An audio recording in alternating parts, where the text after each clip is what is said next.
আমরা সবাই জানি সাইতামা আসলে কত স্ট্রং। সাইতামা এত পাওয়ারফুল কিভাবে হলো? সে কি আসলেই কোনো গড নাকি এখানে অন্য কিছু আছে? চলেন আমরা এই বিষয়ে কথা বলি।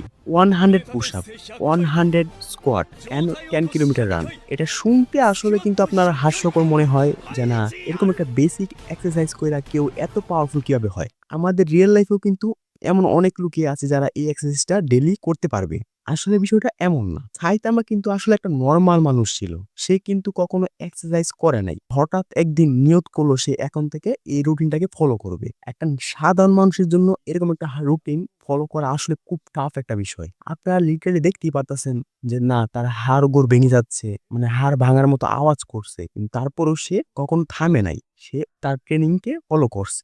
ট্রেনিং করছে এমন না। সে সারাদিনে শুধু একটা কলা খাইছে, আবার সে এসি ছাড়া ঘুমাইছে।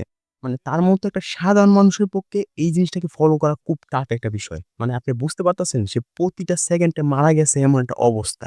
আর ওয়ান ম্যান পাঞ্চের ওয়ার্ল্ড এ আমরা একটা জিনিস ফলো করতে পারছি। কেউ যদি তার মৃত্যুর কাছাকাছি চলে যায়, চলে গিয়ে আবার ফিরে আসে, মানে সে বেঁচে উঠে, তার বডি তার লিমিটকে পুশ করে। পুশ করে তাকে ইভলভ করে। যেমন মনস্টার। আমরা গারোর যে মনস্টারিফিকেশন সেটা আমরা দেখতে পাচ্তেছি যে গারো যতবার মারা যাওয়ার অবস্থায় গেছে ততবারই তার পাওয়ার আপ হইছে।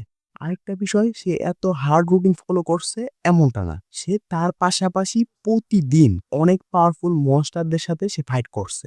সেখানেও কিন্তু মারা যাওয়ার মতো অবস্থা তার অনেকবারই ফেস করতে হইছে। মানে বুঝতে পারছেন? সে আসলে প্রতিদিন মানে মৃত্যুর সাথে লড়াই করতে, করতে তার যে লিমিট, তার বডি তার লিমিটকে পুশ করতে, করতে একসময় সেই লিমিটারকে ব্রেক করে দিছে।